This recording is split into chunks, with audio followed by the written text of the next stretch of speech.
Hello viewers, আসসালামু আলাইকুম। আজকে তোমাদের আমি যে ভিডিওটা করব সেটা হচ্ছে এইচএসসিদের পদার্থবিজ্ঞান অধ্যায় দ্বিতীয় ভেক্টর। তো ভেক্টরের কিছু বেসিক কথা নিয়ে আলোচনা করব, এরপর আমরা লেকচারটার সামনে দিকে এগিয়ে নিয়ে যাব। তো আমরা এই চ্যাপ্টারের নাম আছে কি ভেক্টর। তো ভেক্টর কি জিনিস, সর্বপ্রথমে আমরা এই জিনিসটা জানার জন্য প্রথমে যে জিনিসটা জানবো সেটা হচ্ছে রাশি কাহাকে বলে। তো রাশি থেকেই কিন্তু এটা আসছে।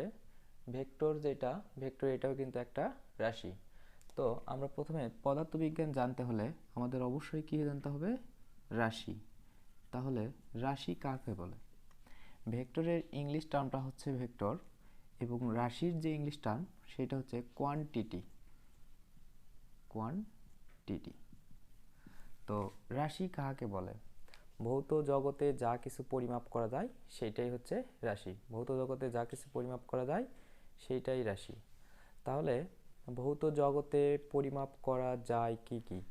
আমাদের ভৌত জগতে কিন্তু আমরা যেগুলা দেখি, যেগুলা আমরা মানে আশেপাশে চতুর্পাশে যেগুলো দেখি সবগুলাই পরিমাপ করা যায়। তো পরিমাপ করা যায় না এরকম কোনো কিছু কি আছে? এটা তোমাদের কাছে কোশ্চেন। তোমার ভিডিওটা পজ করে এই কোশ্চেনের অ্যান্সারটা দেবা। তো ভৌত জগতে তাহলে রাশি আমরা যেমন 1 কেজি ডাল, 1 কেজি চাল, বা একটা আম, 2টা আম, 1 হালি ডিম, বা 1 ডজন কলম, এগুলো সবই কিন্তু আমরা কি করতে পারতেছি? পরিমাপ করতে পারতেছি। আবার অনেকে এরকম উদাহরণ দেবে, বায়ু। বায়ু পরিমাপ করা যায় না, আসলে বায়ু কিন্তু পরিমাপ করা যায়। কেননা আমরা কিন্তু বায়ু সিলিন্ডার করে গ্যাস নিয়ে আসি, 12 কেজি 13 কেজি গ্যাস বলি, তার মানে কি এটাও পরিমাপ করা যায়। তো আমাদের ভৌত জগতে যা কিছু পরিমাপ করা যায় না সেটা রাশি না, আর যেটা পরিমাপ করা যায় সেটা রাশি। তাহলে রাশি না এরকম কোনো কিছুর উদাহরণ আছে? হ্যাঁ, অবশ্যই আছে। সেটা হচ্ছে আমরা যে দুঃখ প্রকাশ করি, যে দুঃখটাকে কি মাপা যায়? 1 কেজি দুঃখ বা 2 কেজি দুঃখ, বা কান্না হাসি, এগুলো তো পরিমাপ করা যায় না। বা কেউ কাউকে ঘৃণা করে বা কেউ কাউকে ভালোবাসে, এগুলো পরিমাপ করা যায় না। তো যেগুলো পরিমাপ করা যায় না সেগুলো আসলে রাশি না। তাহলে রাশি কি জিনিস? রাশি হচ্ছে ভৌত জগতে যা কিছু পরিমাপ করা যায় সেটাই হচ্ছে রাশি। তো আমরা এটার মেইন টপিক্সে চলে যাই। মেইন টপিক্সটা হচ্ছে এই রাশিকে আমরা, যেহেতু আমাদের চ্যাপ্টারটা ভেক্টর নিয়ে আলোচনা, তাহলে এই রাশিকে আমরা দুইটা শ্রেণীতে ভাগ করব। একটা স্কেলার রাশি, একটা কি স্কেলার রাশি, একটা স্কেলার রাশি এবং আর একটা ভেক্টর রাশি। একটা স্কেলার রাশি আর একটা ভেক্টর রাশি।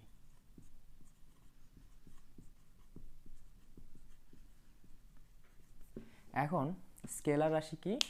যে সকল রাশিকে শুধুমাত্র মান দিয়েই সম্পূর্ণরূপে প্রকাশ করা যায় তাদেরকে বলা হয় স্কেলার রাশি। তাহলে স্কেলার রাশি কি? যে সকল রাশিকে শুধুমাত্র মান বলে দিলেই সম্পূর্ণরূপে প্রকাশ করা যায় তাদেরকে বলা হয় স্কেলার রাশি। এবং ভেক্টর রাশি কি? যে সকল রাশিকে প্রকাশের জন্য, সম্পূর্ণরূপে প্রকাশের জন্য মান এবং দিক দুইটা জিনিস লাগবে। তাহলে আমরা এখানে এই জিনিসটার এক্স্যাক্টলি লিখে রাখতে পারি যে এটার জন্য কি লাগে? শুধু মান। এটার জন্য লাগে শুধু মান। এবং যে ভেক্টর রাশি আছে, ভেক্টর রাশির জন্য যে দুইটা জিনিস লাগে সেটা হচ্ছে একটা মান এবং আর একটা দিক। তাহলে এটার জন্য মান এবং দিক লাগে, মান এবং দিক। তাহলে আবার আমি ডেফিনেশনটা বলি যে স্কেলার রাশি কাকে বলে? যে সকল রাশিকে শুধুমাত্র মান দিয়েই সম্পূর্ণরূপে প্রকাশ করতে পারি তাদেরকে বলবো কি? স্কেলার রাশি। এবং ভেক্টর রাশি, যে সকল রাশিকে সম্পূর্ণরূপে প্রকাশের জন্য মান এবং দিক দুইটারই প্রয়োজন হয় তাদেরকে বলা হয় ভেক্টর রাশি। যেমন এটার একটা উদাহরণ কি? 1 কেজি আলু। তুমি বাজারে গিয়ে যদি বলো 1 কেজি আলু, শুধুমাত্র 1 কেজি বললেই কিন্তু দেবে। তোমাকে কি কখনো বলতে হয় 1 কেজি আলু উত্তর দিকে দেন বা 1 কেজি আলু পূর্ব দিকে দেন? এটা কিন্তু বলতে হয় না। তার মানে স্কেলার রাশি কি? শুধু মান যদি বলে দাও তাহলেই কিন্তু হয়ে যায়। ভেক্টর রাশি, যে ভেক্টর রাশি কি জন্য দিক বলে দিতে হয়? মান এবং দিক। তোমাকে যদি কেউ বলে যে এখান থেকে ধরো আমার বাসার পাশে থেকে একটা স্কুল আছে, তা এখন ওই স্কুলে যাইতে বলতেছে, তাহলে তোমাকে যদি বলে এখান থেকে 3 কিলোমিটার দূরে গেলে তুমি ওই স্কুলটা পাবা, তাহলে 3 কিলোমিটার তুমি কোন দিকে যাবা? যদি এই দিকে না গিয়ে এই দিকে চলে যাও তাহলে কিন্তু তুমি স্কুলটা পাবা না। তার মানে তোমাকে ভেক্টর রাশির জন্য কি লাগবে? মান এবং দিক। তাহলে ভেক্টর রাশি প্রকাশের জন্য কি কি লাগে? মান এবং দিক। তো আমরা এইটার কিছু সংজ্ঞা আছে এই ভেক্টর রাশি, যেহেতু তোমাদের চ্যাপ্টারটা হচ্ছে কি ভেক্টর, তো আমরা ভেক্টর রাশি নিয়ে আলোচনা করব, ভেক্টর রাশির কিছু সংজ্ঞা নিয়ে আলোচনা করব। তো এরপরে আমরা যেটা আলোচনা করব সেটা হচ্ছে ভেক্টর রাশি কাকে, ভেক্টর রাশির যে প্রকারভেদগুলো আছে সেগুলো নিয়ে। তো এখন আমরা এটার প্রকারের ভিতরে 1 নাম্বার প্রকার যেটা হচ্ছে সমরেখ ভেক্টর। তাহলে সমরেখ ভেক্টর, সমরেখ ভেক্টর। তো সমরেখ ভেক্টর কাকে বলে? সমরেখ ভেক্টর হচ্ছে যেই সকল ভেক্টর পরস্পর একই সরলরেখা বরাবর ক্রিয়া করে বা পরস্পরের সমান্তরালে ক্রিয়া করে তাদেরকে বলা হয় সমরেখ ভেক্টর। তাহলে সমরেখ ভেক্টর কাকে বলে? যে সকল ভেক্টর একই সরলরেখা বরাবর ক্রিয়া করে বা পরস্পর সমান্তরালে। উদাহরণ দিলে আরো ভালোভাবে বুঝতে পারবা যে এ একটা ভেক্টর, এ একটা ভেক্টর এবং এ একটা ভেক্টর। আমি ধরে নিলাম এটা এ ভেক্টর, এটা বি ভেক্টর, এটা সি ভেক্টর। দেখো একই সরল রেখা বরাবর ক্রিয়া করতেছে, তাহলে এদেরকে কি বলবো আমরা? সমরেখ ভেক্টর। অথবা এদের সমান্তরালে যদি এইভাবে কোনো ভেক্টর যায় যে এদের সমান্তরালে যাচ্ছে, তাহলে এটাকে ধরলাম আমি ডি ই এফ। তাহলে এটা এটা এগুলো সবগুলোই সমরেখ ভেক্টর। তাহলে সমরেখ ভেক্টর কি? যদি কতগুলো ভেক্টর একই সরলরেখা বরাবর ক্রিয়া করে অথবা যদি তারা পরস্পরে সমান্তরালে ক্রিয়া করে তাহলে তাদেরকে বলবো আমরা কি? সমরেখ ভেক্টর। তো এরপরের যে ভেক্টরটা, সেই ভেক্টরটা হচ্ছে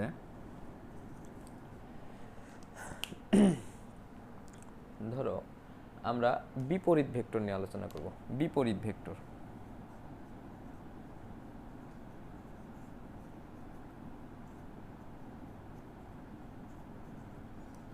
এইবার বিপরীত ভেক্টর বলতে কি বোঝায়? বিপরীত ভেক্টর হচ্ছে যে সকল ভেক্টর পরস্পর সমান্তরালে ক্রিয়া করে কিন্তু এবং সমান। এটা সত্য হচ্ছে ভেক্টর দুইটা পরস্পর সমান হবে এবং তারা সমান্তরালে ক্রিয়া করবে কিন্তু বিপরীত দিকে। একজন যদি এই দিকে যায় আর একজন যাবে এই দিকে, এই যে এটা দ্বারা আমি চিহ্ন দ্বারা বোঝাচ্ছি ভেক্টর। এইটা যদি এ হয়, এটা যদি বি হয়, তাহলে আমরা এই দুইটা ভেক্টরকে সমান লিখতে পারবো এ ইকুয়াল বি, কিন্তু সামনে একটা মাইনাস আসবে। তাহলে বিপরীত ভেক্টর কি? যদি ততোধিক মানে একের অধিক ভেক্টর পরস্পর সমান্তরালে ক্রিয়া করে এবং তারা কি হবে? সমান হবে, কিন্তু তারা কিভাবে ক্রিয়া করবে? পরস্পর বিপরীত দিকে। তাহলে দুই বা ততোধিক ভেক্টর যদি পরস্পর সমান্তরালে ক্রিয়া করে এবং বিপরীত দিকে ক্রিয়া করে তাহলে তাদেরকে আমরা কি বলবো? বিপরীত ভেক্টর। তো এইবার আমরা যেটা আলোচনা করব সেটা হচ্ছে আয়ত ভেক্টর। আয়ত ভেক্টর অথবা আয়ত একক ভেক্টর অথবা আমরা আরও কিছু ভেক্টর আছে, সমতলীয় ভেক্টর। তো আমি এখন আলোচনা করব 3 নাম্বার ভেক্টরটা। তো 3 নাম্বার যে ভেক্টরটা আমি আলোচনা করব সেটা হচ্ছে সমতলীয় ভেক্টর। সমতলীয় ভেক্টর, সমতলীয় ভেক্টর। তাহলে সমতলীয় বলতে কি বোঝায়? সমতলীয় মানে সমতল, মানে সমতল মানে একই ধরনের তল। একই ধরনের তলের উপর যে ভেক্টরগুলো পাবো সেগুলো হচ্ছে সমতলীয় ভেক্টর। যেমন আমি ধরলাম এই বোর্ডের উপর অনেকগুলা ভেক্টর আছে, এ একটা ভেক্টর, এ একটা ভেক্টর, এদিকে একটা ভেক্টর, এদিকে একটা ভেক্টর। তো আমি ধরলাম এটা এ ভেক্টর, এটা বি ভেক্টর, এটা সি ভেক্টর, এটা ডি ভেক্টর। তো দেখো এখানে এলোমেলোভাবে 4টা ভেক্টর লিখছি। 4টা ভেক্টর কিন্তু আমার বোর্ডের উপরই আছে, অন্য কোনো তলের উপর আছে, উপরের দিকে আছে বা নিচের দিকে আছে, একই জায়গায় মানে একই তলের উপর আছে, মানে বোর্ডটা আমার কি? সমতল। তাহলে সমতল অর্থাৎ একই তলের উপর অঙ্কিত অনেকগুলো ভেক্টর যদি থাকে তাহলে তাদেরকে কি বলা হয়? পরস্পরের সমতলীয় ভেক্টর। তো এরপরে 4 নাম্বার যে ভেক্টরটা আছে, 4 নাম্বার ভেক্টর আমরা অবস্থান ভেক্টর নিয়ে আলোচনা করব। তাহলে এবার 4 নাম্বার যে ভেক্টরটা, 4 নাম্বার ভেক্টরটা হচ্ছে অবস্থান ভেক্টর। 4 নাম্বার ভেক্টর হচ্ছে অবস্থান ভেক্টর।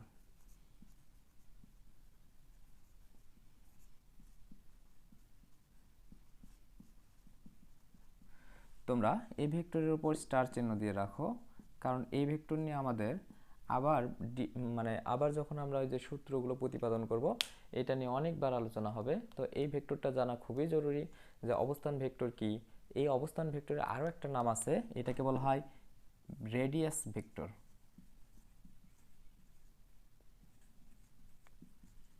রেডিয়াস ভেক্টর বা এটার বাংলা হচ্ছে ব্যাসার্ধ ভেক্টর। এটা কি? ব্যাসার্ধ ভেক্টর। ব্যাসার্ধ ভেক্টর। তো এটা আমরা যদি আলোচনা করতে চাই আমাদের একটা জিনিস জানতে হবে, সেটা হচ্ছে স্থানাঙ্ক ব্যবস্থা।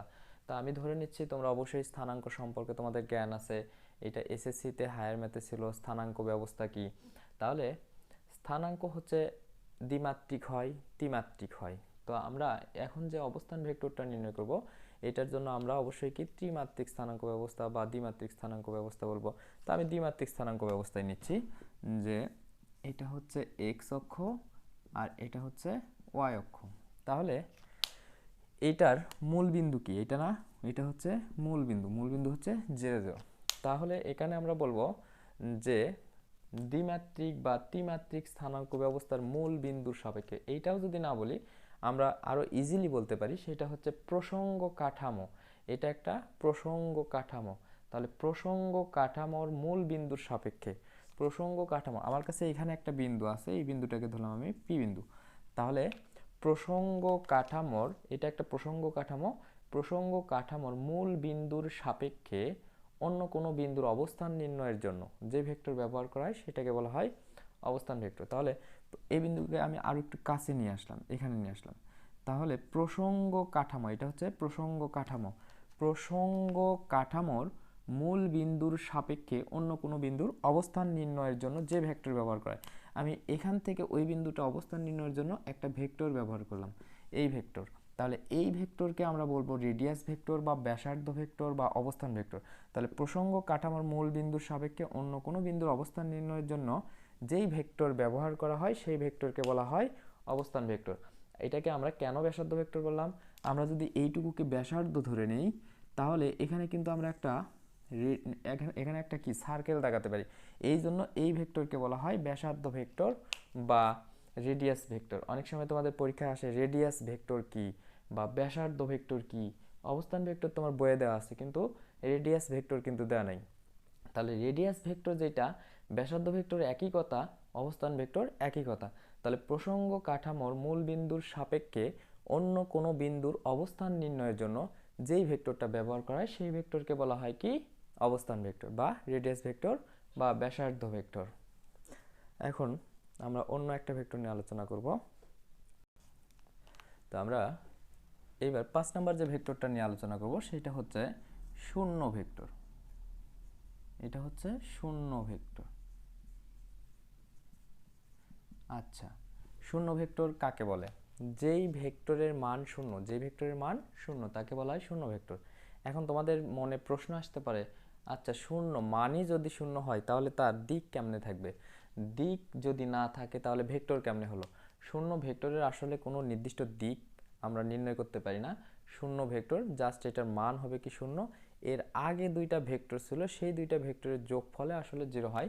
যেমন একটা ভেক্টর যদি এই দিকে হয়, এইটা আমি ধরলাম 5 নিউটন, আরেকটা ভেক্টর যদি এই দিকে হয় এটাও হচ্ছে 5 নিউটন, কিন্তু এটা যদি এ ভেক্টর হয়, এটা যদি বি ভেক্টর হয়, তাহলে আমরা যে শূন্য ভেক্টরটা পাবো, মানে এই দুইটা ভেক্টরে যদি আমি যোগ করি যে এ প্লাস বি, তাহলে আমি পাবো 5 মাইনাস 5 অর্থাৎ 0। তার মানে ভেক্টর আগে ছিল সেই দুইটা যোগ করে একটা ভেক্টর আসলো, সেটা কি? শূন্য ভেক্টর। দুইটা ভেক্টরকে যোগ করলে বা বিয়োগ করলে কিন্তু একটা ভেক্টর রাশি পাওয়া যায়। তাহলে এই দুইটা ভেক্টরের যোগফল কিন্তু আমরা কি পেলাম? শূন্য। তার মানে এটা আসলে ভেক্টর প্রকাশ করতেছে কিন্তু এটার কোনো দিক প্রকাশ করবে না। তো এরপরে যে ভেক্টরটা আলোচনা করব আমরা 6 নম্বর ভেক্টর, 6 নম্বর ভেক্টর নিয়ে আলোচনা করব। তো আমরা এখন যে ভেক্টরটা নিয়ে আলোচনা করব সেটা হচ্ছে আয়ত একক ভেক্টর। আয়ত একক ভেক্টর।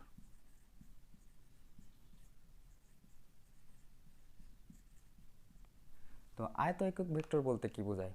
আয়ত একক ভেক্টর বলতে বোঝায় যে ত্রিমাত্রিক স্থানাঙ্ক ব্যবস্থা। ত্রিমাত্রিক কি আসলে? ত্রিমাত্রিক মানে মাত্রা থাকবে তিনটা, একটা এক্স, একটা ওয়াই আর একটা জেড। এক্স, ওয়াই এবং জেড। তাহলে তিনটা অক্ষ থাকবে, একটা এক্স অক্ষ, একটা ওয়াই অক্ষ এবং একটা জেড অক্ষ। এই তিনটা অক্ষই কি ধনাত্মক অক্ষ, কারণ আমরা কিন্তু নেগেটিভ দিকে নেইনি। এটার যদি নেগেটিভ দিকে নিতাম এদিকে হতো, এটার নেগেটিভ নিলে এদিকে হতো, এটার নেগেটিভ নিলে ভেতরের দিকে হতো। তো আমরা নেগেটিভ নিইনি, শুধু নিছি কি পজিটিভ। তাহলে এটা আমরা বলবো ত্রিমাত্রিক স্থানাঙ্ক ব্যবস্থায় ধনাত্মক এক্স, বা এটা এইভাবে বলতে পারো ত্রিমাত্রিক স্থানাঙ্ক ব্যবস্থায় যথাক্রমে ধনাত্মক এক্স, ধনাত্মক ওয়াই, ধনাত্মক জেড অক্ষ বরাবর যথাক্রমে আই, জে এবং কে। তাহলে এক্স অক্ষ বরাবর আই, ওয়াই অক্ষ বরাবর জে, জেড অক্ষ বরাবর কে। তাহলে ত্রিমাত্রিক স্থানাঙ্ক ব্যবস্থায় যথাক্রমে ধনাত্মক এক্স, ওয়াই এবং জেড অক্ষ বরাবর আই, জে এবং কে, এই তিনটা ভেক্টরকে আমরা কি বলবো? আয়ত একক ভেক্টর। এদেরকে কেন একক ভেক্টর বলতেছি? এদের মান আসলে হয় 1, এদের মান হয় 1, এই জন্য এদেরকে বলতেছি আমরা একক ভেক্টর। যে সকল ভেক্টরের মান 1 একক তাদেরকে বলবো একক ভেক্টর। তো এরপরের যে ভেক্টরটা নিয়ে আলোচনা করব, আমরা একক ভেক্টর নিয়ে আলোচনা করব। তো এখন চলো আমরা দেখি যে একক ভেক্টর কি।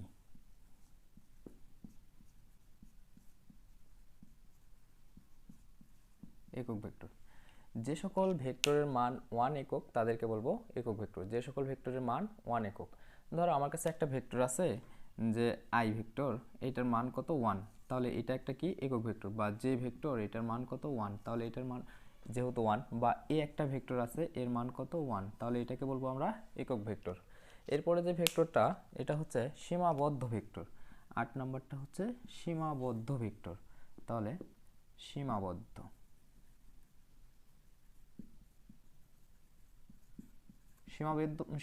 ভেক্টর বলতে কি বোঝায়?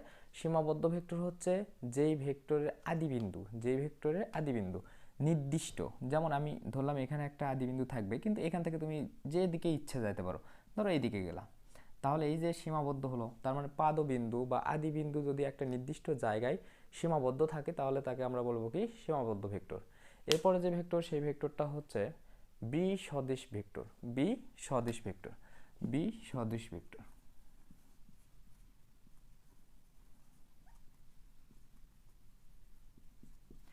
বি সদিশ ভেক্টরটা, যে দুইটা ভেক্টর থাকবে, দুইটা ভেক্টর পরস্পর বিপরীত দিকে ক্রিয়া করবে এবং তারা কি হবে? অসমমানের। দুইটা ভেক্টর, যে এইটা একটা ভেক্টর আর একটা ভেক্টরের দিকে, তো এটা যদি এ ভেক্টর হয়, এটা যদি বি ভেক্টর হয়, তাহলে দেখো দুইটা ভেক্টর কিন্তু পরস্পর কোন দিকে ক্রিয়া করতেছে? বিপরীত দিকে, এবং তাদের কিন্তু মান সমান না। কিন্তু ভেক্টর দুইটা হতে হবে সমজাতীয়। সমজাতীয় বলতে কি বোঝায়? এটা যদি বল হয় এটাও বল হবে, এটা যদি কাজ হয় এটাও কাজ হবে, এটা যদি বেগ হয় এটাও বেগ হবে। তার মানে সমজাতীয় দুইটা ভেক্টর যদি অসমমানের হয় এবং পরস্পর বিপরীত দিকে ক্রিয়া করে, তাহলে তাদেরকে বলবো আমরা কি? বিসদৃশ ভেক্টর। তো আমাদের ভেক্টরের প্রকার রাশি, মানে ভেক্টর রাশির প্রকারগুলো এতটুকুই ছিল। তো তোমাদের যদি আরও কিছু জানার ইচ্ছা থাকে তাহলে তোমরা আমাদের চ্যানেলকে সাবস্ক্রাইব করবা এবং আমাদের সাথেই থাকবা। আর তোমাদের যদি আরও অন্য কোনো কিছু টপিকস নিয়ে আলোচনা করতে হয় তাহলে তো অবশ্যই আমাদেরকে কমেন্ট বক্সে জানাই দেবা। ঠিক আছে, আজকে এই পর্যন্তই। আসসালামু আলাইকুম।